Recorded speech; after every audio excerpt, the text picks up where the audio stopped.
સરકાર દેશમાં digital payment સિસ્ટમને પ્રોત્સાહન આપવા માટે સતત પ્રયાસ કરી રહી છે। આ ક્રમમાં મોટી નોટોનું ચલણ બંધ કરવાની વાત થઈ રહી છે।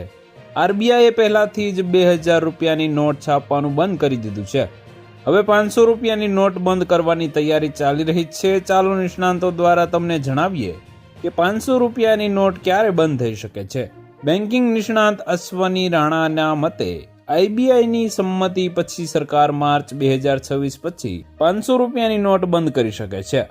મોટી નોટોનું ચલણ ઘટાડવા માટે આરબીઆઈ દ્વારા પહેલાથી જ પગલાં લેવામાં આવ્યા છે। 2000 રૂપિયાની નોટો હવે બજારમાંથી લગભગ ગાયબ થઈ ગઈ છે। 500 રૂપિયાની નોટો સાથે પણ કંઈક આવું જ થશે। સરકાર તેને નોટબંધીની જેમ સીધી રીતે બંધ નહીં કરે। નિષ્ણાંતોના મતે આરબીઆઈ પહેલા બેંકોને એટીએમમાં અન્ય નાણાંના વ્યવહારમાં 100 અને 200 રૂપિયાની નાની નોટોનું પરિભ્રમણ વધારવાનો નિર્દેશ આપી શકે છે।